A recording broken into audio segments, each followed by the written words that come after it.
Appui de la Banque mondiale. Rencontre entre Erazonar Mampian et Mactar Diop.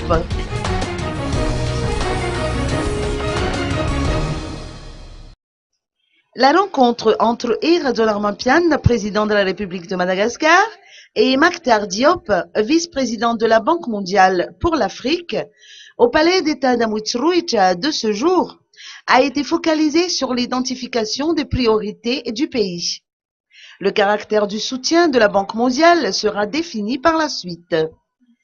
Erazonar Mampian a souligné la volonté de l'État à aller de l'avant, à mettre en œuvre une politique pour une réduction effective de la pauvreté, instaurer la bonne gouvernance et lutter contre la corruption et les autres maux observés dans le passé.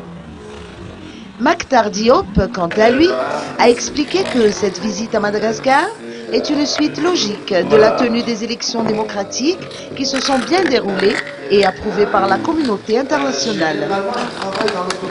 L'objet de cette rencontre est d'abord une visite à Madagascar à la suite des élections qui sont bien passées avec une transition démocratique très appréciée par la communauté internationale. Comme vous le savez, le chef de l'État s'était rendu à Washington, avait rencontré le président de la Banque mondiale et moi-même. Il nous avait fait part de sa volonté de voir les programmes de la Banque mondiale s'accélérer et de voir des ressources additionnelles mises à disposition de Madagascar. Donc l'objet de ma visite était d'abord d'entendre du chef de l'État ses priorités, de voir les secteurs dans lesquels la Banque mondiale pourrait apporter son soutien, mais également de réitérer la volonté de la Banque mondiale de continuer à appuyer Madagascar. Et nous avons eu des discussions très intéressantes qui ont touché sur des questions des travaux à haute intensité de main-d'œuvre, la question du chômage, la question de la nutrition, la question de l'éducation et la question de l'énergie. Dans tous ces secteurs, nous pensons que nous allons pouvoir continuer à apporter notre soutien et notre appui aux autorités malgaches.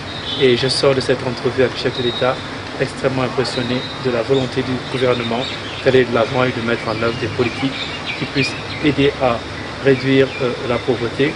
Et bien sûr, tout cela adossé à une politique de bonne gouvernance et de réduction de la corruption et de toutes les sources de malgouvernance qui ont été enregistrées dans le passé.